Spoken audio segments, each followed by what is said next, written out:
Hello, I'm back later on today. The room is better on this side, but on this strip, less work. If you watched my last videos, C is for clutter. You'll hear me right in that one of my best friends passed away. I went to Ghana from January 1st or January 2nd to January the 15th. She was there from the end of December to the end of January, and on her way back from Ghana, she passed away.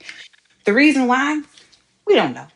We have an autopsy pending, but fun fact, those take about 2, 3 months. So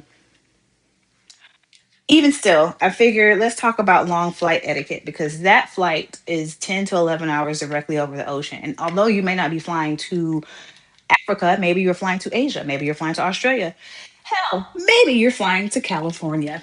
So let's talk about some long flight etiquette because I was able to talk to someone who was on the plane that day and she dropped a gem and she said that people often prepare to stand and exercise for long periods of time, but no one prepares to sit for a long period of time.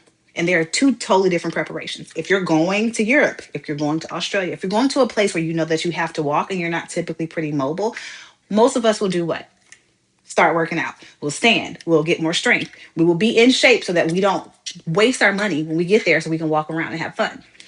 But preparing for sitting, completely different story. So before we even get on to the flight, the long flight, let's just talk about that. So before you have any flight, anything over, I would say anything over 3 hours, I would now consider a long flight. You may want to make sure that you hydrate, hydrate, hydrate, hydrate. Because again, we don't know what took my friend out. We all could just speculate, but we'll know soon enough.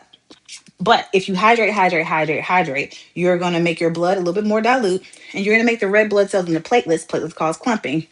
Typically, what happens is platelets stick, and then they just clump, right? They make a clot. But if there's more water, they're just going to keep floating beside around each other, and there's less likely they'll pool together and they can touch. So drink a lot of water. Secondly, is it a bump? No, okay. So secondly, baby aspirin. If you have any sort of swelling of the leg, anything, or just if you want to be safe, again, 6, 7, 8, 9, 10, 12, 13, 14, 15 hour flights, just take a baby aspirin beforehand. Drink a lot of water. Take some baby aspirin. And then the most important thing, well, the second most important thing is that every 2 to 3 hours, you need to get up and you need to be doing this. Did I do this on my overnight flight? I didn't. And was I lucky and blessed? Yes, because you think that these things are foreign until they affect your circle. So drink a lot of water, plus or minus the baby aspirin, get up every couple of hours and stretch. And don't worry about looking stupid because even if you look stupid, you won't be dead.